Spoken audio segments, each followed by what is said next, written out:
The Legend of Rambam Tincture.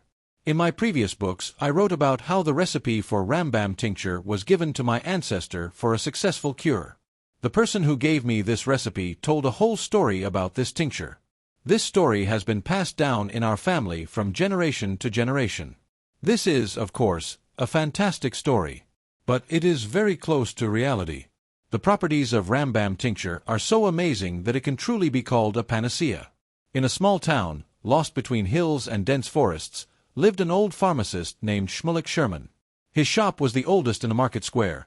The walls were decorated with faded herbariums, jars with potions and bottles with elixirs crowded on the shelves.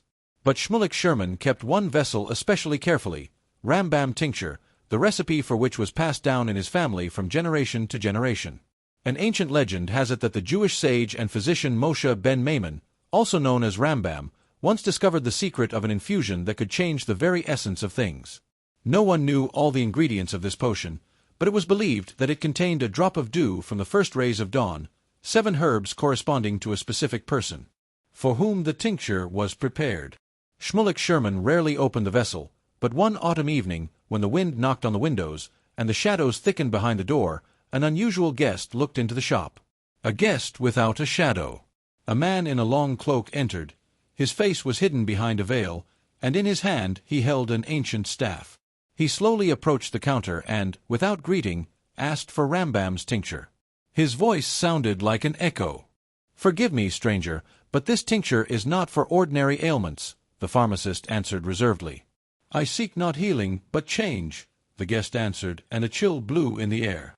Shulman, feeling a strange excitement, nevertheless took off his shelves vessel, a bottle of cloudy greenish glass, on which was engraved a star and the Latin, mutet naturam, non dolorem, changes nature, not pain.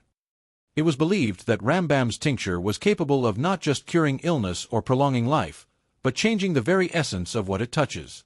A drop added to an inkwell, and the written words gain the power to convince anyone who reads them. If you sprinkle a seed, the plant will grow overnight and bear fruit that gives thoughts. And if you drop it on a mirror, the reflection will show not the appearance, but the true essence of the beholder. The most incredible stories were associated with this potion. A young man cured a strange ailment, an old man regained his lost memory, and a deaf-mute girl heard the whisper of the wind for the first time. But the tincture was insidious. Anyone who used its power without the proper purpose or with greed risked losing something important, sometimes something that even he himself cannot comprehend. Without thinking, the stranger unscrewed the cap and carefully dripped the tincture onto his staff. At that moment, the wood from which the staff was carved began to whisper. Thousands of voices, once forgotten, resounded in the silence. "You seek the power of change, but are you ready to change yourself?" Came the question. It was unclear from where. The guest froze. The floor beneath him shook, and the walls of the shop trembled, as if they themselves had become part of a huge mystery. Everything around him was painted in colors that Shulman had never seen before, and in these colors, images began to appear. Scenes from the past, moments of hope and regret, faces that the guest once knew or could recognize. At that moment, the shop dissolved, and the tincture became a guide between the worlds, internal and external, possible and happened. The guest turned out to be not just a traveler, but a man who had lost his own shadow, the memory of himself. Every time he tried to remember who he was, details slipped out of his memories, like sand through his fingers. The tincture could give him not strength, but the opportunity to choose, to return to the past and change completely or to remain an eternal wanderer between worlds. Shulman watched this miracle, realizing that he was not just a keeper of the recipe. He was a witness and keeper of the balance between the miracle and the ordinary. He knew the potion would never submit to a will that had not been purified by the search for truth and the willingness to accept change. The guest chose. He accepted his shadow back, albeit with pain and loss, but with his memory restored and the opportunity to live as a human being among humans. As a token of gratitude, he left Abram a vial with drops of dew from the first rays of dawn, an ingredient for a new tincture. Since that night, the shop became even more mysterious. The legend of Rambam's tincture was overgrown with new stories. Someone claimed that the potion was capable of splitting the molecules of time, someone that it contained the voice of the universe itself. But only the chosen ones knew. Its power lay not in changing the world, but in the ability to change the soul, open hearts and fill them with light. The shop stood in a bend in a narrow pavement, hidden under the stone balconies of old houses. Its display cases, silvered by time, reflected only the moonlight and mysterious shadows slipping between the shelves. Above the door hung a sign with barely discernible letters, Shulman's Pharmacy of Miracles. During the day, the shop was almost unnoticeable, but as soon as night fell, it began to live its own life. That night, when the moon hung right over the city, the shop was filled with a strange whisper. Old Shulman, the owner of the establishment, pulled a dusty bottle from the shelf on which Rambam's Tincture, not for the vain, was written in gold letters.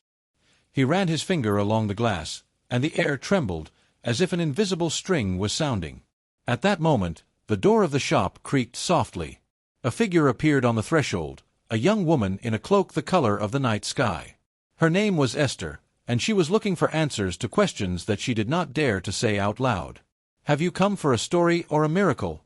asked Shulman without turning around.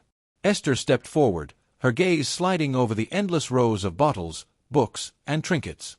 "And if I need both?" A spark flashed in the old pharmacist's eyes. "Then I'll have to take a risk. Rambam's Tincture is not for everyone. Some will see power in it, some will hear music, and some will be disappointed and leave empty-handed." Rosa picked up the bottle, felt the vibration, as if a tiny universe had settled in her palm. "What should I do?" she asked. "Look inside myself, without fear of the dark," Shulman answered quietly. Esther had barely touched her lips with the tincture when the world around her opened up with new facets. The sounds dissolved, the smell of the shop disappeared, only silence and light emanating from the depths of her heart remained. She saw the streets of her childhood, the faces of those long gone, heard their forgotten voices. Scenes from the future flashed before her, pulsating with possibilities and fears. At some point, it seemed to her that she was hovering above the city, and wings were growing beyond the walls of the shop. At that moment, a question arose from the depths of consciousness. "What are you looking for, Esther?" The voice was both alien and familiar. She tried to answer, but the words did not form. Then she remembered the main thing, that she was looking not for strength or answers, but for a light that could warm others. Suddenly, the tincture began to pulse with a soft golden glow. Rose felt her heart fill with warmth and a desire to share this light.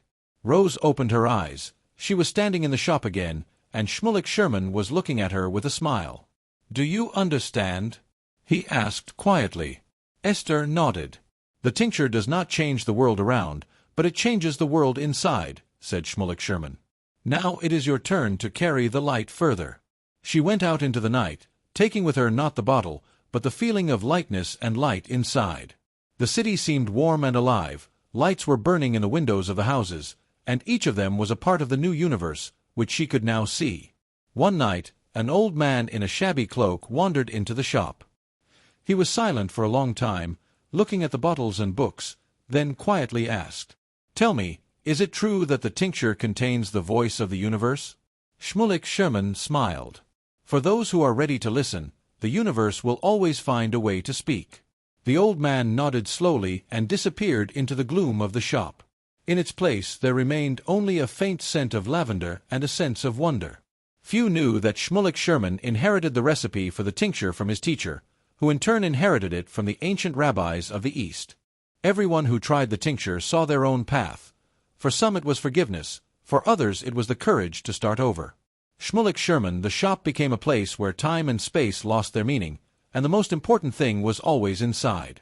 Abram continued to keep the recipe, but now every autumn, when the wind brings a barely perceptible aroma of herbs, he expects a new guest to visit the shop. Perhaps it will be someone who finds the courage to change not the world, but himself.